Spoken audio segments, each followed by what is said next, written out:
Halo teman-teman, berjumpa kembali dengan channel saya Luffy Art Studio.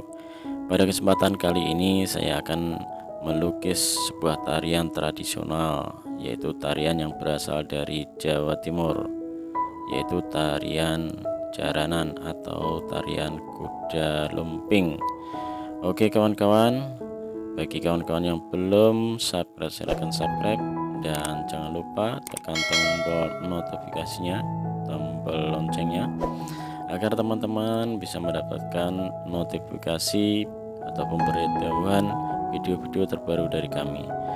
Oke teman-teman, silakan disimak cara melukis saya melukis tarian tradisional ini, dan kami akan menjelaskan tentang asal mula tarian kuda kepang atau jaranan ini. Oke, disaksikan terus video kami sampai selesai ya, jangan di skip.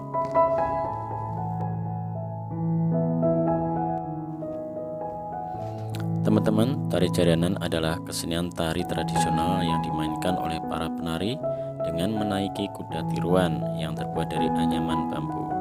Selain kaya akan nilai seni dan budaya, tarian ini juga sangat kental akan kesan magis dan nilai spiritual. Tari jaranan ini merupakan kesenian yang sangat terkenal di Jawa Timur. Di beberapa daerah di Jawa Timur, kesenian jaranan ini masih tetap hidup dan dilestarikan. Kesenian jaranan adalah suatu seni tari yang menggunakan instrumen berupa anyaman bambu atau daun pandan yang dibentuk sedemikian rupa hingga mirip seperti kuda. Tarian jaranan ini populer di daerah Jawa bagian timur, mulai dari Ponorogo, Kediri, Tulungagung, Nganjuk, Malang, bahkan sampai Banyuwangi. Beberapa daerah diantaranya memang mirip, namun tentu saja masih ada beberapa perbedaan. Seni jaranan ini muncul sejak abad ke-10 Hijriah, tepatnya pada tahun 1041, atau bersamaan dengan kerajaan Kahuripan dibagi menjadi dua, yaitu bagian timur kerajaan Janggala dengan ibu kota Kahuripan, dan sebelah barat kerajaan Panjalu atau Kediri dengan ibu kota Dahapura. Sejarah tentang tari jaranan ini memiliki beberapa versi cerita yang berbeda. Menurut salah satu cerita legenda yang berkembang di masyarakat, tarian ini menceritakan tentang pernikahan Klono Swandono dengan Dewi Songgolangit. Dan penari berkuda pada tari jaranan ini menggambarkan tentang rombongan prajurit yang mengiringi boyongan Dewi Songgolangit dan Klono Swandono dari Kediri menuju Wangker. Tari jaranan ini merupakan warisan nenek moyang yang masih tetap ada dan berkembang hingga sekarang. Raja Airlangga memiliki seorang putri yang bernama Dewi Sanggalangit. Dia adalah Kediri yang sangat cantik. Dia adalah orang Kediri yang sangat cantik. Pada waktu banyak sekali yang melamar, maka dia mengadakan sayembara.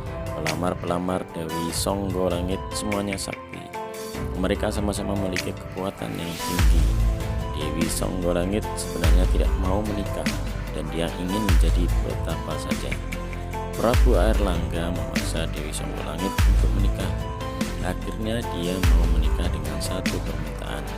Barang siapa yang bisa membuat kesenian yang belum ada di Pulau Jawa, dia mau menjadi suaminya. Ada beberapa orang yang ingin melamar Dewi Songgolangit. Di antaranya adalah Klono Swandono dari Wangker, Toh Bagus utusan Singobarong dari Blitar, Keluaraha seorang adipati dari pesisir kidul, dan 4 prajurit yang berasal dari Blitar. Para pelamar bersama-sama mengikuti sayembara yang diadakan oleh Dewi Songgolangit. Mereka berangkat dari tempatnya masing-masing ke Kediri untuk melamar Dewi Songgolangit.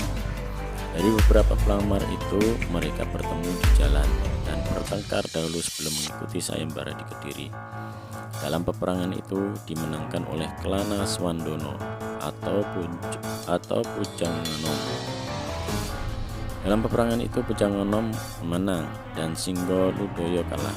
Pada saat kekalahan Singgo Ludoyo, itu rupanya Singoludaya memiliki janji dengan Pujanganom. Singoludaya minta jangan dibunuh.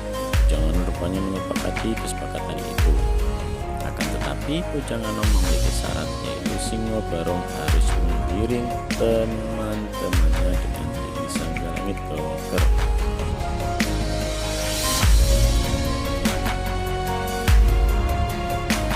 Teman itu harus diiringi oleh jaran-jaran dengan melewati bawah tanah dengan diiring oleh alat musik yang berasal dari bambu dan besi. Pada zaman sekarang besi itu menjadi kenong dan bambu itu menjadi trompet perjalanan. Dalam perjalanan mengiringi temannya Dewi Songgolangit dan Pujanganom itu, Singoludaya beranggapan bahwa dirinya sudah sampai ke Wengker, tetapi ternyata dia masih sampai di Gunung Liman. Dia marah-marah pada waktu itu sehingga dia mengobrak-ngabrik Gunung Liman itu, dan sekarang tempat itu menjadi Simoroto. Akhirnya sebelum dia sampai ke Wengker, dia kembali ke Kediri.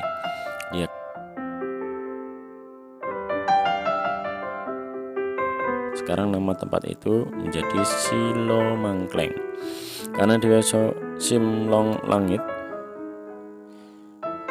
Dewi Songgolangit sudah diboyong ke Wengker oleh Pujanganom dan tidak mau menjadi raja di Kediri. Maka kekuasaan keharupan diberikan kepada kedua anaknya, maksudnya kedua adiknya yang bernama Lembu Amiluhut dan Lembu Amijaya. Setelah Sanggalangit diboyong oleh Pujanganom ke daerah Wengker Batar Angin, Dewi Sanggalangit mengubah nama tempat itu menjadi Ponorogo. Jaranan muncul di Kediri itu hanya menggambarkan boyongnya Dewi Sanggalangit dari Kediri menjadi Wengker Bantar Angin. Pada saat boyongan ke Wengker, Dewi Sanggalangit dan Kelana Swandana diarak oleh Singobarong. Pergerakan itu dilakukan dengan merobos dari dalam tanah sambil berjoget. Alat musik yang dimainkan adalah berasal dari bambu dan besi. Pada zaman sekarang besi menjadi kenong. Untuk mengenang sayembara yang diadakan oleh Dewi Songgolangit dan pernikahannya dengan Kelana Sondono oleh Pujanganom, inilah masyarakat Kediri membuat kesenian jaranan. Oke kawan-kawan, itulah sejarah tentang kebudayaan tari jaranan. Jangan lupa tonton terus kawan-kawan video-video kami. Jangan lupa like, subscribe ya yang belum subscribe. Oke kawan-kawan, selamat menonton.